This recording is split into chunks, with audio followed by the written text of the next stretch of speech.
want to try to conduct credible interviews, that the purpose is genuine and has something to do with relaying information that is meaningful and interesting to an audience.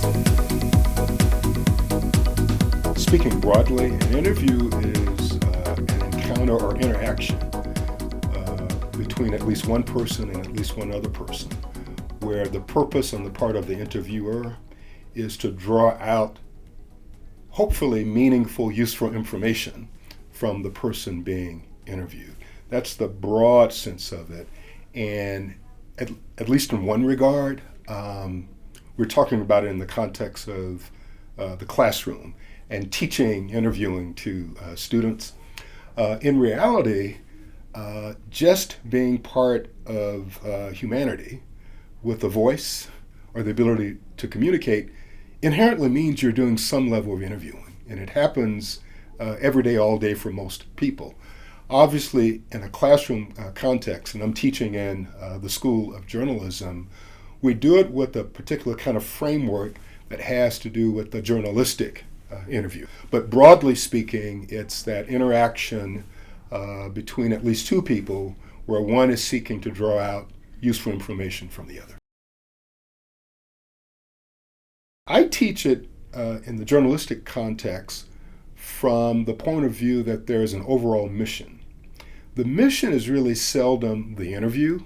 The interview is actually a tool, a device, a tactic in service of a broader purpose. The purpose is to get the story, to gather some information that's going to be helpful and useful for an audience. So it is taught as one of the most important tools for gathering information for the purpose of telling a story.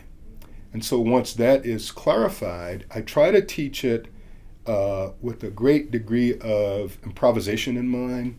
In other words, there's not any one way to do this. There's not any one approach to doing it. There are some guidelines and some rules and some smart tactics to consider.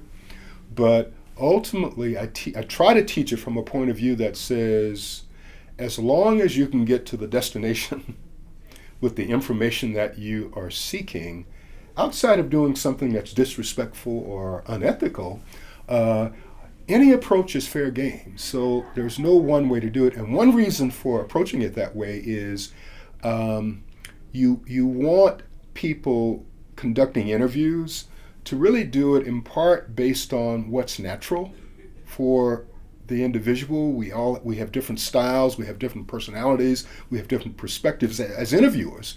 And so you want, as much as you probably can, you want to kind of give students the guidance that says, when you interview someone, you still are who you happen to be. And so be that person, and that's going to help dictate the particulars of how you carry out that interview. There's no one magical touch. We can cite some inspirational people who are excellent at this, who use certain techniques. You can choose to follow some of those techniques if you choose to do so. But in essence, we don't want you to lose the sense of who you are in the process of conducting the interview. Respectful skepticism to me involves you're going to be engaged with the person you're interviewing. The nature of that interview could fall under different circumstances, and in a classroom setting, you might act out some of those circumstances. It might be a case where the interviewee has agreed to meet at a certain point and place, and so there is a certain amount of, there might even be a convivial connection. We're going to meet and talk about a feature story that we're going to do on your wonderful accomplishments. Or it might be a case of somebody who is in a less favorable position, but your role is still to interview that person. It could be somebody who's reluctant or resistant to being interviewed. It could be somebody who's even hostile to the fact that an interview is being conducted.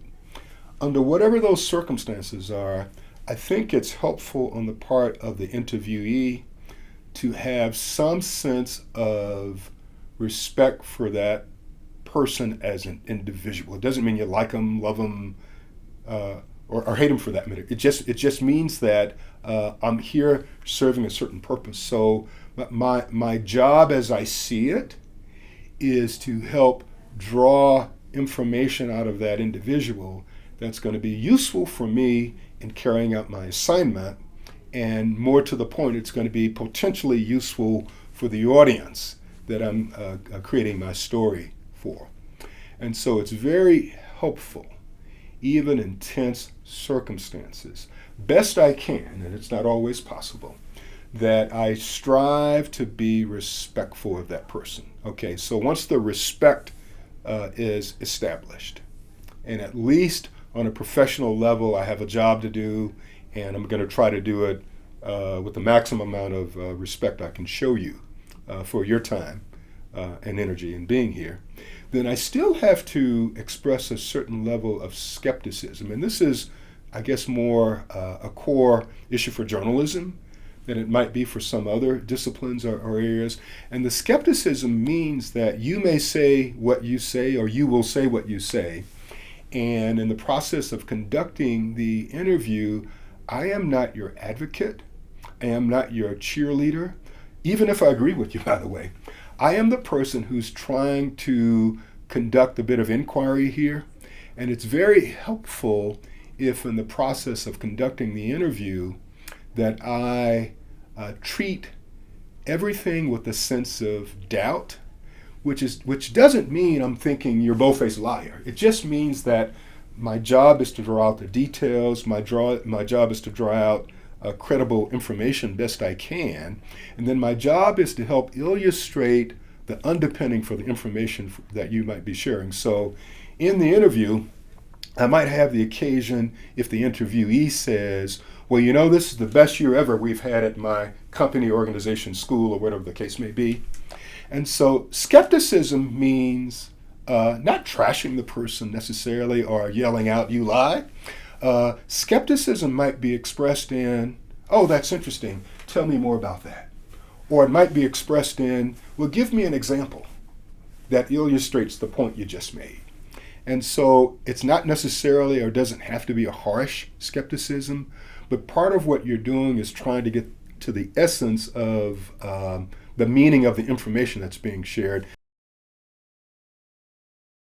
Silence during an interview is not always relevant because it depends on the nature of the two people. Sometimes people are talking up a storm and they're filling up the space, but there are times when the interview can become halting or awkward, and the inexperienced interviewer, and sometimes not just inexperienced interviewers, but people who have a knack for sort of filling in the space, will not allow silence to exist. So if the interviewee pauses, whether it's for awkward reasons or otherwise, there's kind of a human tendency to want to fill in that space, to make it less awkward, to make it more comfortable, in some regards to help get the interviewee off the hook, to throw some lines or some cues or some vowels or consonants to help that person. And that might be okay. It's also perfectly okay to let that silence exist. Pause. Stop. The interviewee is thinking or contemplating or trying to figure out a way not to answer the questions. Well, allow that space to exist in its silence. And ultimately, the interviewee will rally and figure out where he or she wants to go with that moment. But I think the main message is it is not required or even advised for the interviewer to help fill up the space. When we're talking about interviews, one of the problems that surfaces is just the issue of comfort. That, not surprisingly, there's students who are aces at this. They are bold. They are willing to walk up to anybody at any point for the purpose of carrying out an assignment. And that's not always natural for everybody. So one fairly common problem is just the comfort of walking up to strangers. If we're talking about, in a journalism context for an interview, going out and interviewing people on the street, for example. And there's a discomfort to that. And it's totally understandable because from the perspective of the person who's approached, it's not necessarily natural either. And part of what we tell the student, one is accept that discomfort as part of your reality. We don't try to rearrange it. We don't do a DNA redesign that's going to help create a different kind of persona on your part as an interviewer. So whatever level of comfort you have is what you have. And then we say, and we try to say it in a loving way, but it doesn't always come across that way, get over it. That there's a job at hand, there's a mission at hand, and you just have to sort of work through whatever discomfort you have because you're doing it for a purpose. Second thing is to try to be as prepared as you can be.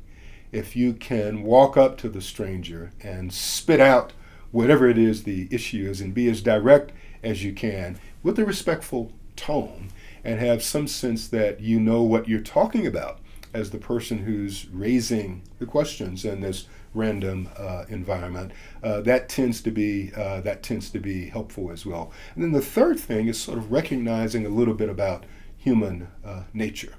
Just as you as the interviewer would have your own persona and your own level of comfort, well, guess what? Strangers, other humans have their own level of comfort too. And it just so happens that some are very comfortable in these random situations, opening up and talking about various situations off the cuff. Now, that's not everybody. And so when you encounter someone who's not ready, willing, or able to indulge you in that kind of random conversation in the person on the street interview, then you move on to someone else. But the odds are, at some point, if you try some number of times, and sometimes all it takes is once, you'll find somebody who's willing to talk to you. So it takes a little bit of faith in other people, even if you're not comfortable. It takes a little bit of understanding and faith that actually some people are very comfortable talking in those kinds of situations. The broad-based issue of gathering knowledge requires a lot of different tactics and techniques. Obviously, you want to read like a bandit as much as you can. You want to hear other people espouse on the issue. You want to hear different perspectives and views. And then I think among those many different approaches to trying to build on knowledge or gather knowledge is reaching out to individuals. And so it's a form of inquiry. And the purpose of that inquiry is more direct in journalism, but I think it applies to other disciplines as well. It's a way to draw out expertise of individuals. It's a way to draw out firsthand accounts, witnesses to certain events or experiences. It's a way to have people reflect based on their opinion and their perspective, and all of those different angles can be useful, as I see it, in almost any discipline where the accumulation and the gathering of knowledge is important.